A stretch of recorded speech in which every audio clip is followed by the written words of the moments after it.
Let's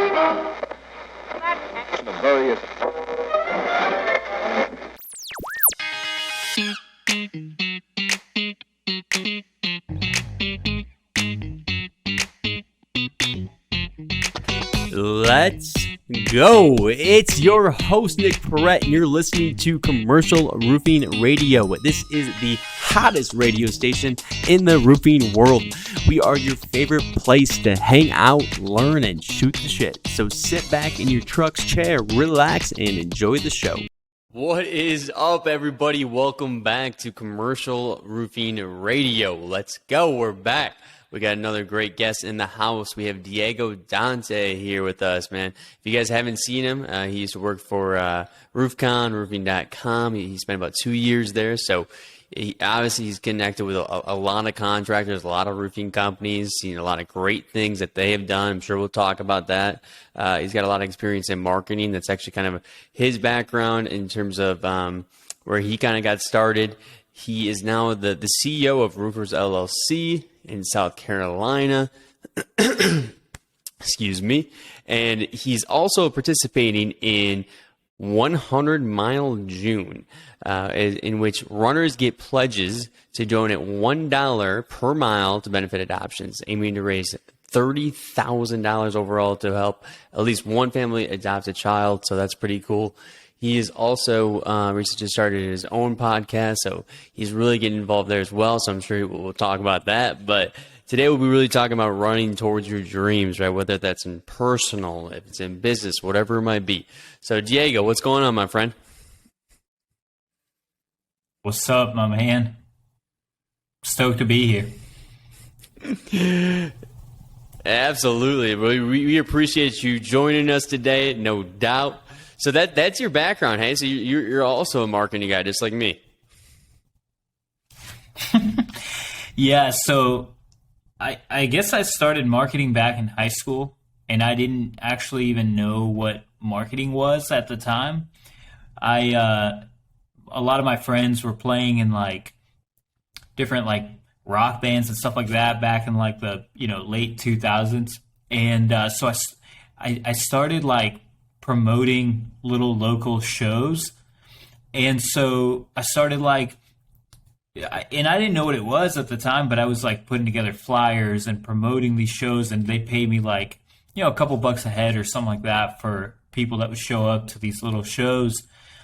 And once I got into, I guess, after, once I was an adult, I didn't really know that was a thing that people got paid for, that marketing was a thing. And I probably actually heard the word marketing for the first time in my early 20s. And then from there, I was like, oh, like I know what that is. I've been doing that. And then kind of, worked my way into a marketing job. And, that's kind of how I got my foot in the door with marketing. But I've actually been doing, I started, my dad was in construction. I'm a first generation immigrant. So my family moved here from Uruguay, and my dad, went into construction. And so, I worked a lot. I worked with him and kind of realized that wasn't for me.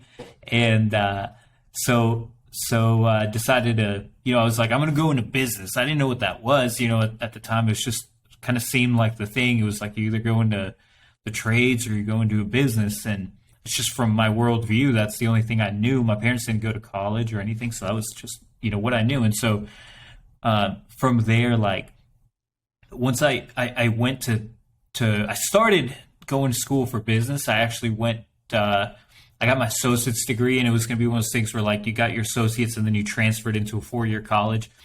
And while I was in school, I had the company I was working for at the time, they needed a marketing person, and I kind of BS'd my way into letting me have that job, and maybe over-exaggerated certain things in my resume, and somehow landed with a marketing job and truly had no idea what I was doing. And I did that for like 6-7 years, and so from there kind of fell into the roofing industry, and kind of everything else is kind of in the books, I guess. So. Yeah. So, you fell into the roofing industry, right? So you started working for Cornerstone, I believe, and then you started working for roofing.com and RoofCon. What was it like working for, roofing.com, RoofCon, where before, because now you're CEO of a roofing company, what was it like to get, learn from all those people, just be, surrounded by, growth-minded contractors and all, what did you take from that you're taking into the company you're running now? Yeah, so it's interesting because, so when I started at Cornerstone probably had like, 7 or 8 sales reps. And shortly after I started, that was really when, they started to take off. And that year that I started in January with Cornerstone. And after, that year they went from like 3 million to like 15 million. And so I was on the ground and was able to see, that growth and what it took to get there. And just having that, everyone there had the mentality of like, you go out and like signing 3 deals a day wasn't that big of a deal. And, certain things that I thought was normal that, kind of going out into the roofing industry and seeing how other people do it. Just, I see that I was in an environment that was, above average, with culture too, and, performance. And like we had a day, we had a hailstorm, and that year we hadn't had a hailstorm prior to that, a couple of years. And so we got hit with a hailstorm, and I remember that like the day after the hailstorm, we went out and we signed 100 contracts. And that was huge for, nice. Again, just for, noticing what it is that you can do. But yeah, I think the biggest thing was just seeing how a big company like that runs, seeing the back end of it. And obviously me and Hunter are big, are good friends. And so I was picking his brain a lot on why he was doing certain things and all that stuff. And so, but also, seeing what worked and what didn't work, and what, going forward after that, what were the things that, in my mind, the things that maybe they could have improved or whatever else. And so, I don't know, I feel like I definitely had a good, it was really good being able to see that, and helping me to where I am now. Why do you think, there was a culture that was established where, hey, you go close 3 deals and that's just not really a big deal, because that's what we do here, right? We win, we make plays, right? We make it happen. It seems like that was the atmosphere. How did that kind of get going? Like, what was feeding that? I think it was just a competitive environment. I think just everyone's competitive, but everyone's competitive with themselves, and everyone wanted to help each other. And so that's one of the big things that I've learned, is just like, everyone's cheering each other on, right? So, and that's something that I'm trying to do here too, is like, whenever we celebrate each other's wins. If someone needs help with a job or whatever, like, we're helping each other with those types of things. But the competition's like with ourselves, right? So we're trying to improve where we were at a month before. If I signed 8 deals last month, I want to sign 12 deals the next month, and whatever, right? And having extreme accountability as well of, everyone knows where everyone is, and everyone's helping each other, to get to the next level. So I think that's huge. Yeah, competitive. Oh, and I completely agree. And I think competitive, I bet it was competitive. I bet it wasn't. I bet that drastically had a big impact. But I think the accountability was a big one. And, also just, helping each other out was the one that really stood out to me. Why was everybody helping each other out? Right? Because, hey, you go to some companies and it's, hey, this is my role. This is what I do. I'm not getting paid to do this. Why were people helping each other out? How did that come about? Well, it's funny because my first sales meeting when I started in roofing, they asked me, they pulled me up to the front and they said, what are the things they started asking me about my goals? And so some of those goals were, I want to make X amount of dollars. I want to, be able to pay off debt. I wanted to buy, there were monetary things at the time because that's just, what I was used to. I guess the culture that I was bringing on was just, I'm here to make money, But then they started asking me what my personal goals were as well, and so they asked me, what are some of the things that you want to do in your personal life? And I was like, I hadn't even started thinking about that. I guess some of that was like donate to adoption. Some of that was to lose weight. Some of that was to XYZ, right? And so then there was a level of accountability to reaching your personal goals too, which is something that at first I saw it as kind of weird of like, why do they care so much about what I'm doing outside of this office, But after a while it was very, it set the, the standard, right, of, what it is that we're trying to do here. It's not just that, we all want to make more money so that we can all drive lifted trucks and whatever. Like it's, we're all trying to make a difference in the world, and roofing's just the vehicle to get us there. I like that. I like that a lot. I think that was really well said. Now, what's the, how do you know though, as a company, like for you guys, what was the difference you guys were trying to make? Was it, community involvement? Was everybody kind of on their own mission? Was there certain things that everybody wanted to be, part of? What was that movement? I think part of it is, like, you're going to want to have a common mission always, right? What is the thing that everyone is pushing towards to achieve, right? So that could be that you might have a nonprofit that you started or that you're, giving to, or any of those things.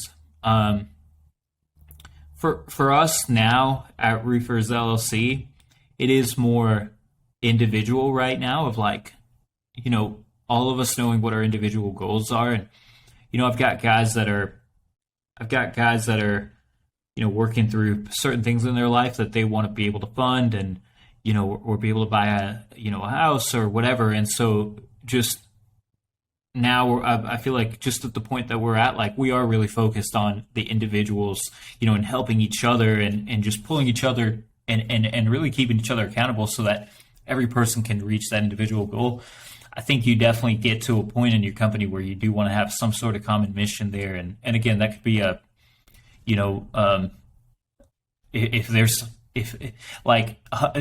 for me, obviously now, 100 Mile June is my big thing that I focus on every year, but because I'm just huge into adoptions. Both of my kids are adopted. And so for me, like that's just a huge thing. I just want to, and so I try to bring in as many people possible to get bought into my common mission as well, right? But if for any other company listening, like maybe your company is really big into like helping vets or helping, kids with leadership or helping whatever it is, right? Find a common mission and then work together to be able to achieve those things. And like, hey, we're donating X amount of revenue or profit to this cause. And then from there, when someone in the team is not pulling their weight, you have a common mission to be able to push each other to. There's a couple of things there. I want to talk about accountability, right? But first, let's talk about 100 Mile June. So what's 100 Mile June, and why is that so important to you? It's basically the most miserable month of the year. And so it came about because last year I was at a retreat in Gatlinburg, and we were there with some of our clients and just people in the roofing industry. And for a while, I've been thinking about this, how, just trying to find a purpose in, for myself. And one thing that I've been talking about for a long time is like this, when we adopted my son, I said to myself, like, this is really expensive to adopt. And so I said to myself, I'd love to just get to the point where I have so much money that I can just write up a check and just be able to pay someone's adoption, right? And then while I was in Tennessee, I had this thought of like, I have a pretty big network, and I'm sure we could figure something out to where, we could come up with some sort of fundraiser to be able to do that, even if I'm not at the point right now where we can, where I can't stroke up a check right now, like, and that's something I'm working towards. Like, there's not a reason why, I couldn't start working on this right now. And so, so simultaneously, this is while I was, last year I lost a good amount of weight. And so every month it was like we were doing a different challenge, right? So we did a month where we did the Murph a bunch of times. And we had like this burpee challenge where we did 3,100 burpees in a month. We had all these challenges, right? And so one of the challenges just that I came up with, I was like, well, we can do like a 5K a month or one 5K a day. And I was looking at the month of June and I was like, okay, that's 93 miles. If we did a 5K every month, I was like, let's just round it up and just 100-mile June. Boom. I literally wrote up or I bought the domain like on the spot. I made a logo. I had it like ready to go within 30 minutes. Because I was like, people are going to buy into this 100%. Well, then I kind of just stored it away and I didn't think anything of it. And then June started getting closer and I was like, there was this part of my mind that was like, oh, I don't want to do it. Like, it just sounds miserable the more and more I think about it, right? And so then I got to the end of May and we were doing the Murph challenge. And I did the Murph on Memorial Day, on the last day of May. And I remember just being so exhausted and just being dead. And I was like, and I went to, I ended up my Murph at Veteran Memorial that was there. And I just thought about it and I was like, man, I gotta make this happen on the last day of May. And so I literally went on Facebook and I posted a photo of my kids and I posted a sob story and I was like, trying to get people bought into what I was doing, right? I was like, man, I know it's the last day of the month, but like this would like mean a lot to me if you guys would, participate in 100-mile June. Well, it exploded. I had like 250 shares on it. And wow. I had a bunch of comments, a lot of like weirdly, like a lot of negative comments on it too. But really, had like 50 something people that ran and had like 100 people that donated, and we were able to help 4 kids become adopted last year. Wow. And so that's how it started. And I didn't, and so then from there on, like this year, I was like, well, I can't not do it again. It's one of these things, like now it's just got to become a thing. And so I'm like 60 miles deep right now into 100-mile June. And we'll see how long we keep it going. But I mean, the big thing is, right now it's just helping, get the word out more than anything of like there are kids that need to become adopted. It's really expensive. There's a lot of fees that go into it. And so if we can raise some money and just help a couple, few kids that need to become adopted, then we're going to do it. Dude, let's go, man. That is awesome. I absolutely love that. And so that brings me to actually, how can people donate too? Let's not forget that. What's the best way to donate if they just wanted to make a donation as well? Yeah, so 100milejune.com. You just go in there and you can donate straight through there. 100milejune.com. Perfect, man. Make sure you guys check that out. Donate. Great cause. Crush those miles, my man. Go get it. But that brings me to my next thing, actually, too. Speaking of running, fitness, Tell us a little bit about the weight loss journey that you went on. What was that all about? I want to hear about it mentally though. Like what was that like for you mentally, and how did that change you as a person? Yeah, so there's a part of me that like my biggest one of the problems is I literally I'm not the type of person that just like looks in the mirror and like kind of feels bad about myself or anything like that. And so that almost kind of hindered me because I kind of got to the point where I was, very overweight and I needed to lose weight. But I like I said, I wasn't looking at myself like that, telling myself that I needed to. And basically one day I just kind of came to the realization that I just was dealing with a lot of, stress and anxiety and just using eating to kind of cope with that.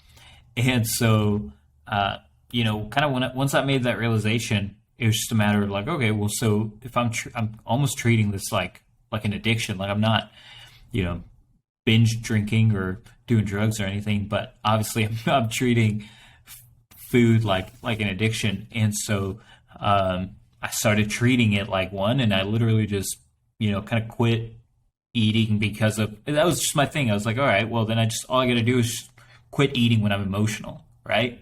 So just find something else that I, tackle it with something else. And so that way I started thinking, all right, well, started doing a lot of mind searching of like, all right, I'm about to eat at this point, but it's because I'm stressed out or because of this. And so the workouts and all that stuff, obviously that helped, but really it was just mainly that, just kind of treating it like an addiction. And then I lost 50 pounds in 5 months, mainly just from, Damn. like I said, just kind of just being more mindful and just being more, just thinking about what I'm, that I'm eating as a reaction or anything like that. So. I don't know, man. Well, congratulations, man. You're looking good, crushing it, man. Really proud of you. Definitely inspirational Appreciate it, there. I do want to talk about though when you were at these conferences and stuff like that. You were putting together these conferences. I mean, what was that like? I mean, what was getting making sure you get enough people to come, getting your speakers lined up, getting the sponsors, making sure that the conference centers are right. I mean, what did you learn putting an event together like that? Yeah. So did you go to the first RoofCon, the first big one in 2020? I think I went to the first big one. I did. Yep. Yeah, so that was the first one that I was involved with. So I'll give you a little bit of an idea of how this happened. So obviously, Hunter put together first RoofCon in Nashville in 2019. He had about 50, 60 people there. It was more a workshop than anything. And had a great response from it. And so I kind of picked... he knew I was on his team at Cornerstone, and he knew that I had experience in marketing. And so he hit me up, and we kind of started talking about it. And he was like, "Hey, man, I really want to take this thing to the next level, but I don't know what I'm doing when it comes to, putting together conferences." I was like, "All right, well, let's do it." And so he brought me on as a first full-time employee. And then 2 weeks later, he was hiring someone on to be his executive assistant, and she happened to have experience putting together events.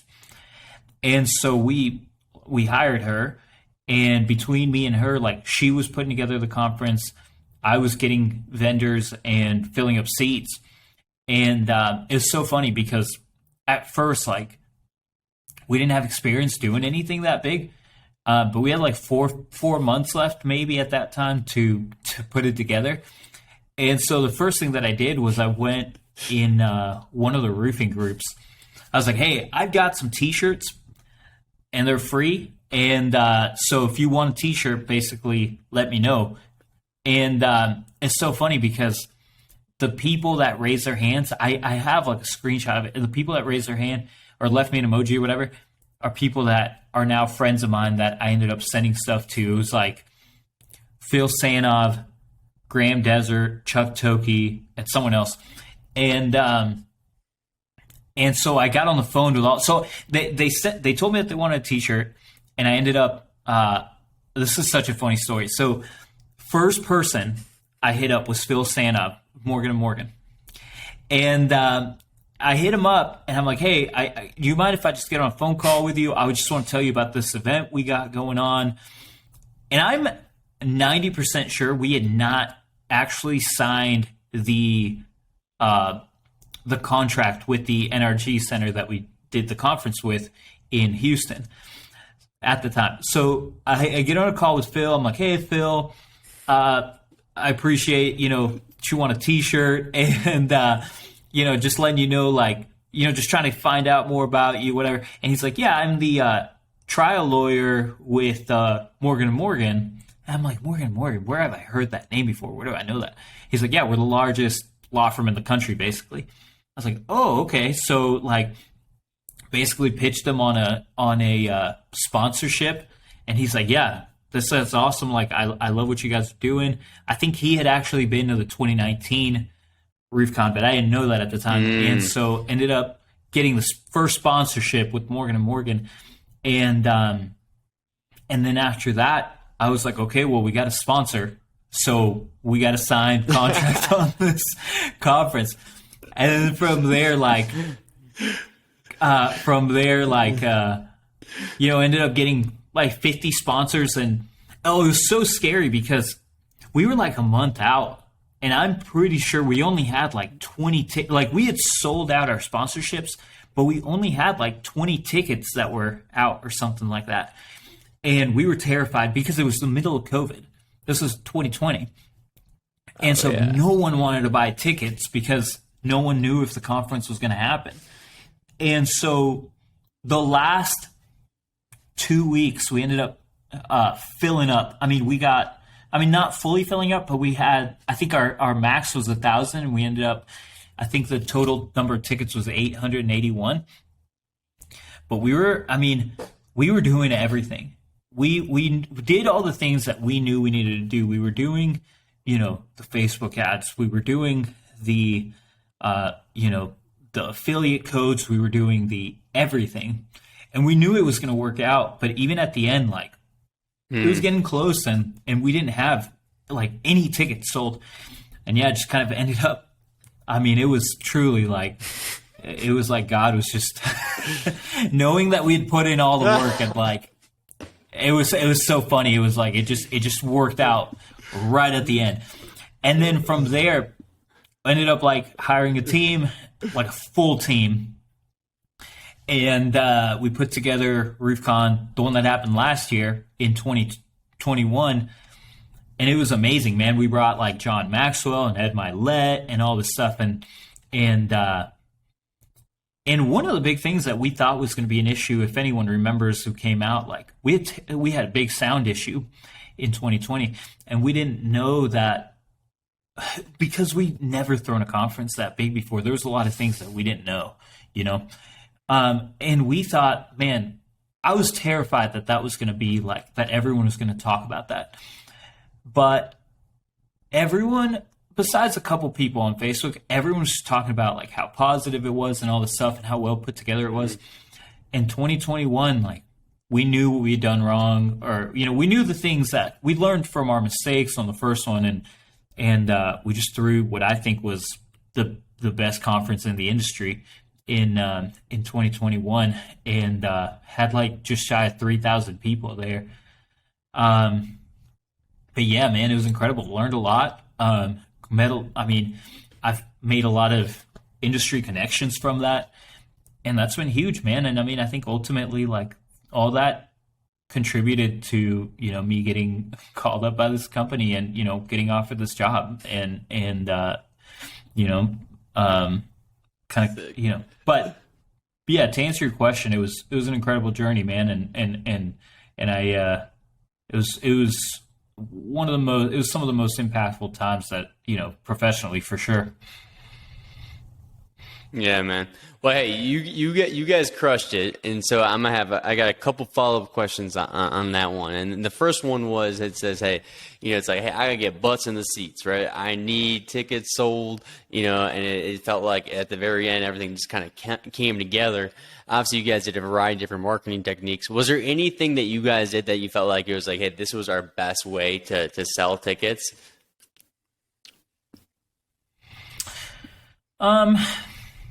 I think that the best thing was building a brand for ourselves. I think that there was a void in the industry of, I think a lot of what was happening in the industry, without calling out any names, was a lot of partying, a lot of that stuff. And we just really wanted to brand ourselves differently as like a place to go to learn, and you weren't going to get pitched, and we were there to truly make a difference, and it was the whole integrity, leadership, and legacy. So yeah, I mean, I think ultimately, probably like Facebook ads, really, like most of our stuff came from that. Most of our tickets came from that. But I don't think that would have happened as well if we would have just been just a cheap knockoff of everything else that was happening. I think we really needed to have a brand that separated us from what everyone else was doing. And I think we did a really good job with that. Yeah, no, you guys did an awesome job with that for sure. It was an incredible conference. We were there. We were one of the sponsors at it. It was really well done. The other thing is what did you take away from all the contractors there? Because it's funny because now you're the CEO, right, of a well-established roofing company in South Carolina now, right? But prior to this, you were setting up conferences where literally you'd be having all the best contractors in the industry coming to attend or speak at these events. So what did you pull from that? Like, what was it? Was it mentorship? Was it just knowledge and information from just having conversations with them? Was it building your, I got to think that must have been one of the best ways to tee you up to be ready for, this type of position. Yeah, I think there was a level of looking at what was working for certain people.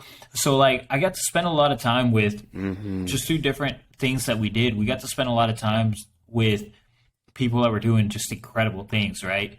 So like I'll throw an example out. Like we got to spend a lot of time with Brian Ward. I don't know if you know Brian, but Brian is out of Pensacola and he runs a really big operation there, like $30 million, I think. And getting to spend time with people like that and seeing how they do it. People like Chuck Toki, I think I'd already talked about him before, but like I spent a lot of time with Chuck, did a lot of Zoom calls with him, and seeing the way that they did it, and spending time with everyone who's, I feel like, a big contractor in the industry. I got to spend a lot of time with, got to see how they were doing things. Got to see what their pain points were. Got to see how they got to where they're at, and so that definitely gave me a lot of insight on, more on the knowledge side of like, this is what you should do, this is what you shouldn't do, this is like how you scale a company, But I think that ultimately, I don't know that. I think ultimately, like, just having people see the results of what it is that you do, that probably gave me more credibility, of like having, putting together a conference out of nothing, or doing stuff like that. Like that probably gave me more confidence than anything. But I think that's one of the things that people saw, kind of when I will say, like, I had quite a few people that reached out to me and wanted me to come work for them throughout my time at roofing.com, and for the most part, and truly, like all of them, I turned them down. And when I was approached about this company, it just kind of happened at such a crucial time. I just had some books that I had read, like just right before this had happened and all this stuff, and we just it just ended up like just things worked out the way they were supposed to, and yeah, man. So how has the transition been then to taking over as a leadership role as CEO of Roofers LLC? Obviously you're in a new position. What do you think? How would you describe it? Challenging. 100%. Like, amen. It's extremely challenging. It's just a giant learning curve, man. Because one of the things that I did not have experience with was leading people, and so I've always been just a solo, like a department of one, my entire career, and so that's been the huge thing of like, how do I lead people? How do I help people get to where they want to be? How do I correct people? How do I, all that stuff? Because I feel like, the marketing side, like I feel like we're doing really good with that. Like we're doing pretty good with sales. We're doing pretty good with really good on the operations side. But yeah, it's like the leadership part is just, you don't realize, there's just a big learning curve with that when you've never had that experience before. Yeah, leadership is tough. So when I started my company, so we're 5 years in now. When we first started, I didn't have any management experience. So, everybody that's worked for me has been pretty much a guinea pig for me to try to figure out what the hell I'm doing with leading them to where they want to go. And that's the thing is like with leadership is like, as long as they can tell that you're doing the best you can, and they can tell that you care and you want them to win. That's a good starting point, right? That's a good starting point. And all the stuff you talked about, with the culture that you guys were able to build, right? Accountability, right? Accountability is love. That's always good, and sometimes I think with leadership too is just like, when you get the right people too, I mean, they're easy to lead, right? So it's this. That's always a big thing too, as you keep adding more people. But it's a journey that we're all trying to learn. So it'll be a fun one. But if you enjoy it, it'll be it's one of those things that's it's worth giving your best at. I'm sure you'll love it. Yeah, no, and we're doing. I'm in such an interesting spot with this because it's a lot of people will go and they'll start their own roofing company. And you have a lot of the pain points that come with that, But for me coming into a company, like our company's been around since 1983. So there's so many pros and cons to that, There's so many like we get so many referrals. That's really good for us, because we've been around forever. We've got our operations down. I've been here for 2 months. We've not had a single QC issue since I started. So operations, we're doing really good. There's stuff like that. But there's things, when you come into a company that's been around forever, also, things that you got to, you start implementing systems. And it's like, sometimes that's hard, when a company's, if you run a whole company for 40 years without a CRM, and you come in and you're like, all right, well, we're going to have to start, setting this up and start using this, or like, we're going to have to, doing a full rebrand, or we're doing X, Y, Z, some of those things are hard when you're coming into to an established company. But yeah, man, I mean, I think overall, like, I wouldn't trade it for any other way. I think that this is, this is an exciting journey, man. And I'm excited for what, we got a lot of plans and, kind of what the next year looks like for us. I'm super excited about that. So, with it being a more established company, I think it was 1983, I believe. You come take over the company, right? You're more young, more modern guy. Has there been opportunities for you to take that and implement some new technologies and stuff like that? Like you were saying, maybe the CRM or whatever it might be, or has it been, they have been pretty up to date? already with that stuff. No, so I came in. First thing that we did was we did a full rebrand.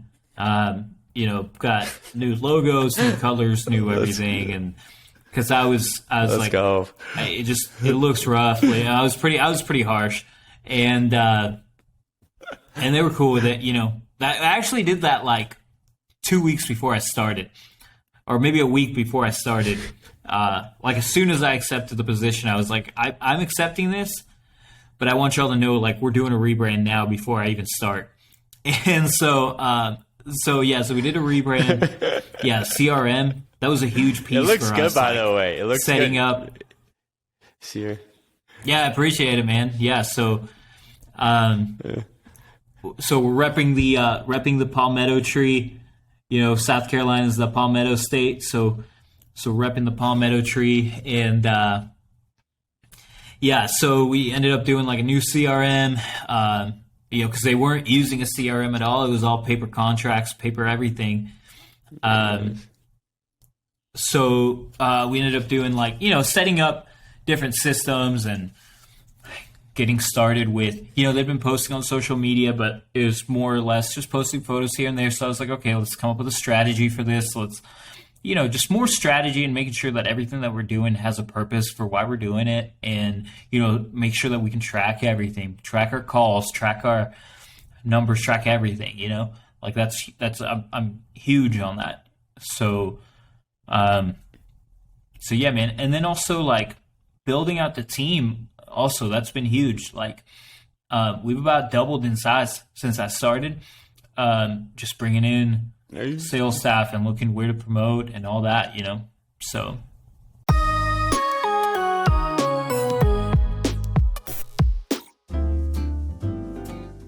Oh, hey there. You come here often? I feel like I see you every Wednesday. And, you definitely caught my eye. I'll tell you one thing. You know how to stand out from a crowd. You already got a lot of great things going for you. I mean, I see your company. I see what you got going on. I want to be part of it. How about I give you my number and you send me a text? 720-796-4935. Hey, yeah, it's Nick, right? Peakleads.io. I think we can help you generate some commercial roofing leads. Looking forward to chatting. Talk soon.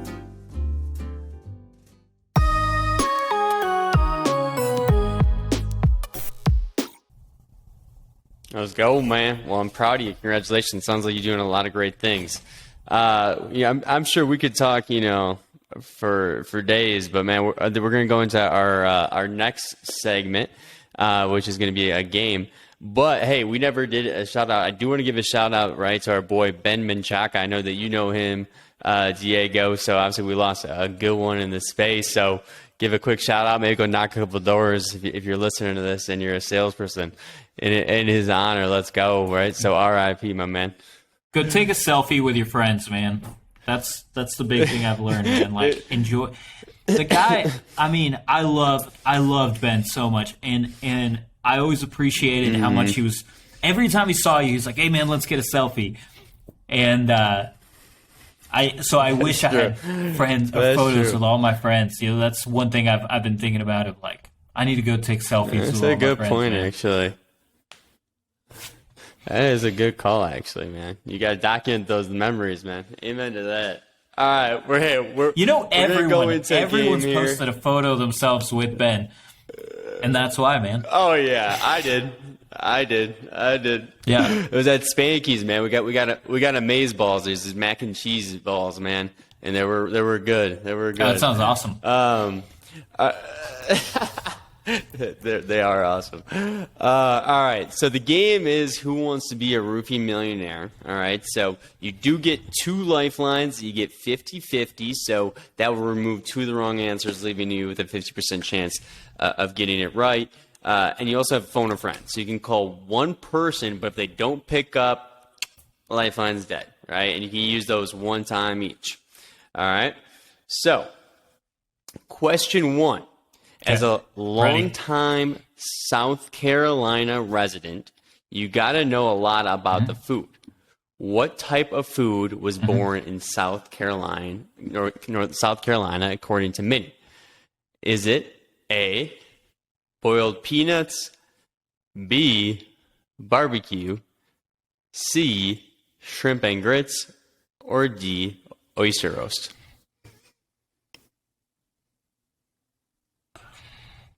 Okay, so I'm gonna eliminate barbecue. I don't think it's barbecue. So we got boiled peanuts, oyster roast, or what was the third one? All right. Let's see. We had boiled peanuts, shrimp and grits, and oyster roast. Shrimp and grits. Ooh.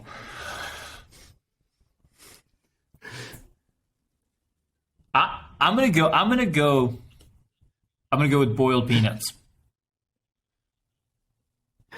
So the right answer, according to my findings, is actually going to be barbecue, which is crazy. You said that was going to be the one that would be out right off the bat. There's man. no way. Hey, if you have to, I mean, we have great barbecue. Hey, hold on. So here's the thing. Okay, so if you don't think the answer is right, you got to take it up with my research team. All right. So that's Danae McDermott. You can reach her at Danae@peakleads.io if you have any issues with the answers. Okay. I would have figured barbecue was like Texas or something. It's like we have great barbecue, but I just would have figured that was too broad. And actually, let me tell you this: like boiled peanuts, they're not that great. I don't know if you ever had them. Everyone loves them here. They're not that great. I don't know what's the ones at the ball game? What's the roasted ones? The roasted nuts? Yeah, roasted peanuts. Those are good. If you go to a game here, those though, are good. You can get boiled peanuts too. So. Oh really? But shrimp and grits is where it's at. I don't know. Shrimp and grits is where it's at. So shrimp and grits are good. Yeah, I haven't been to South Carolina. I gotta check it out. All right. I'll give you a tour, speaking of food, yeah, man, I'll come on out. But our next one is food related. All right. So you guys seem to love Waffle House. All right. So yes. When and where did the first I can see Waffle it from House right here too. open its doors? Atlanta, Georgia. All right, well, let's see. Hold on. So you got here. Is it A, 1960 in South Carolina, Beaufort, South Carolina? Is it B, 1965 in Helen, Georgia? Or C, 1955 in Avondale Estates, Georgia? Or D, 1958 in Boone, North Carolina? It's in Georgia. It's in Atlanta. The question is, which one of those two towns is Atlanta? You said one of them is Helen, and then the other one is what is it? What was the other one? What was Helen and the other one? AVO. It's Avondale? Yep, that is right. All right, well, you made up for it and got number 2 right. What do you order at Waffle House? 2 eggs breakfast with bacon. Let's go, dude. That sounds good. Get with the hash browns. I love breakfast. With the hash browns and to stay controversial, I get raisin bread. Ooh, dude, I actually do like raisin bread. All right, we're going back to roofing. All right, so water damage in roofs is very popular in the South, I'm sure. What percentage of roof damage in the U.S. is directly related to water intrusion? Is it A, 40%? Is it B, 20%? C, 75%? Or D, 10%?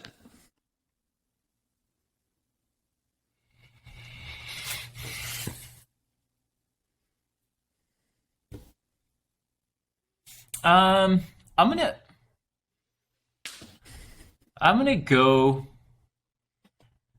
say, it could be 40, but it could be higher too. I mean, I don't think it's not 10. I'm going to go with 40. And he's on a hot streak. That's right. That's 2 in a row, man.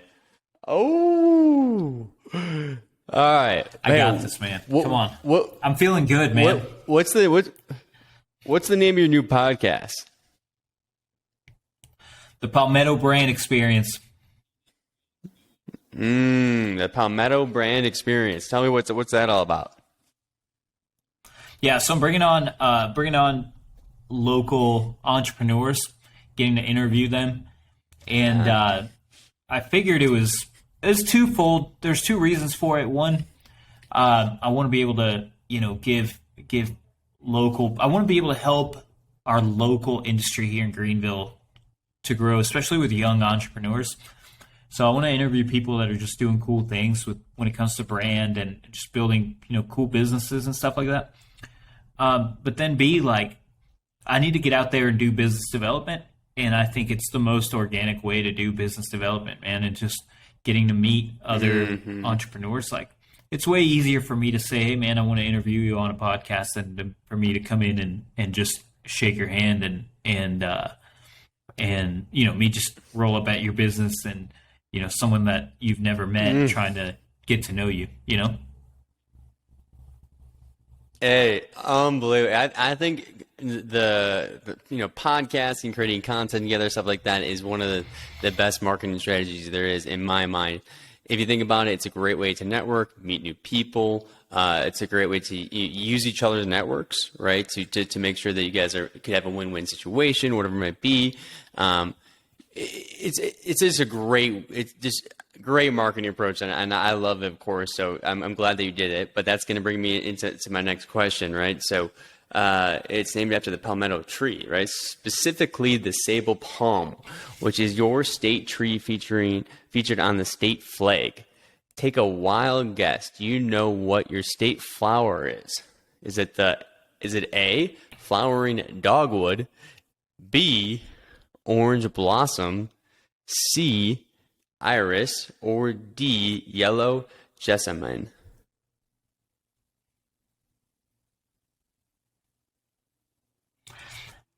Can I use one of my lifelines? All right, absolutely. Are you going to phone a friend, or do you want to do the 50-50? How does the 50-50 work? 50-50 removes 2 of the wrong answers, leaving with you a 50% chance of getting the answer correct. Let's do that. All right. So it has eliminated A, flowering dogwood, and B, orange blossom, leaving you with 2 answers left: C, iris, and D, yellow jessamine. I'm going to go with D. Boom. He's hot again, man. He is on a hot streak. That is correct. Dang, great use of a lifeline. See, that's what I'm looking for right here. Some people never use the lifeline. Listen, man, you're hitting me with you guys use it. You're hitting me with questions about like South Carolina and Waffle House, and come on, man. The things I know about. Oh my god. All right. I'm a very so proud here, resident of South Carolina. I do really enjoy South Carolina. Yeah, I gotta get out there, man. I gotta get out there for sure. I bet I'd like it. I like the coast. All right. We'll do a joint vacation. We'll bring you out to Hilton Head. Let's go. I'm down for that. Count me in. That sounds right up my alley, man. All right, so you're a big meme guy. So you've posted some great memes on Facebook and Instagram. What do you think Complex said was the most popular meme so far this year? Is it A, Super Bowl memes, B, Will Smith slap, C, Uncut Gems, or D, crypto memes? It's got to be the Will Smith slap. It's got to be. It is, man. That is, of course, it is got to be the Will Smith slap. Amen. Which I will What do you say, think not of the Will to Smith slap? get not That to was- that was get a wild one. controversial, not to get controversial here, but the Biden falling off the bike, I think that one's going to take over. So. That one was pretty funny. That was just yesterday or 2 days ago, maybe. That was pretty good, man. But hey, it was a pleasure to having you on, man. So the last thing is, I don't know if you saw it in the email, maybe you didn't, because it was the last minute that we sent that over. But we end it with enlightenment. So this is where you either say you give us a life lesson, you can give us a quote, you could give us something to work on. It could be a book suggestion. You hit me, end it with enlightenment, and then we're closing this thing down. Yeah, I was thinking about this. Just be a good person. I think a lot of people just get too into the competitive and, you know, all the stuff. I think we lose sight sometimes of like just being a good person. And I think like all of my t-shirts that I had made for Roofers LLC just say work hard, serve others. Because that's just what I want my guys to just think about. Like, just go out there, just try to make someone's day a little brighter. Just be a good person. And I think it all kind of just comes back to you in the end. You know, I feel like I've been in this stage of my life of just grinding and grinding and grinding and grinding for a very long time.